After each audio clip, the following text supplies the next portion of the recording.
నా పేరు మోతా రోహిత్ ముద్రాజ్ అండి. నేను గ్రేటర్ హైదరాబాద్ యువజన కాంగ్రెస్ మాజీ అధ్యక్షుడిని. ఈరోజు సెక్రటేరియట్ ఎదుర్కొన్నటువంటి రాజీవ్ గాంధీ స్టాచ్యూ నుంచి ఇందిరాగాంధీ స్టాచ్యూ వరకు మా ఆధ్వర్యంలో కృతజ్ఞత మార్చ్ అనే కార్యక్రమం చేస్తున్నాము.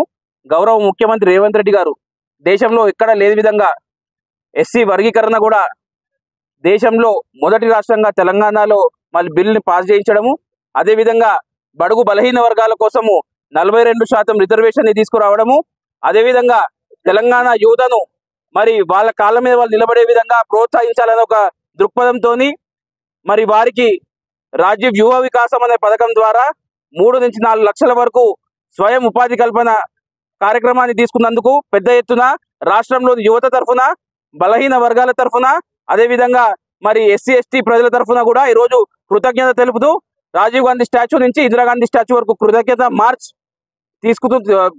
ఏర్పాటు చేసినాము.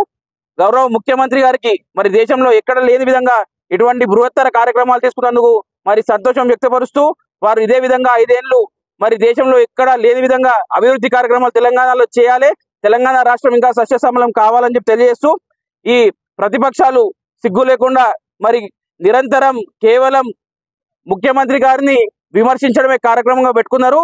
నేను మీ అందరి ద్వారా, మీడియా ప్రముఖుల ద్వారా కూడా ఒకటే ఛాలెంజ్ విసురుతున్నాను.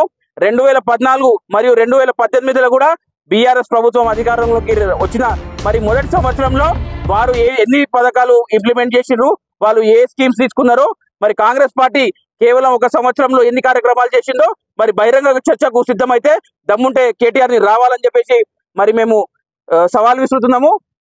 దేశంలో ఏ రాష్ట్రంలో కూడా 1 సంవత్సర కాలంలో ఇన్ని అభివృద్ధి కార్యక్రమాలు ఏ ప్రభుత్వం కూడా చేపట్టలేదు. దీని మీద ఎటువంటి చర్చకైనా మేము సిద్ధంగా ఉన్నాం. మరి ఈరోజు మరొకసారి ప్రభుత్వాన్ని విమర్శిస్తున్న ఈ కేటీఆర్ గారు డబ్బులు ఇచ్చి మరి చిల్లరగాలతో ప్రభుత్వాన్ని తిట్టిపిచ్చే పని ఏదైతే చేస్తున్నారో మీకు కూడా మీ భాషలో సమాధానం చెప్పడం మాకొచ్చు. అయినా కానీ అధికారంలో ఉన్నాం.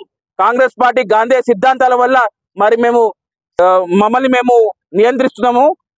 కానీ ఇదే విధంగా కొనసాగితే తప్పకుండా మీకు అర్థమయ్యే భాషలో కూడా మరి జవాబు చెప్తామని తెలియజేస్తున్నాం.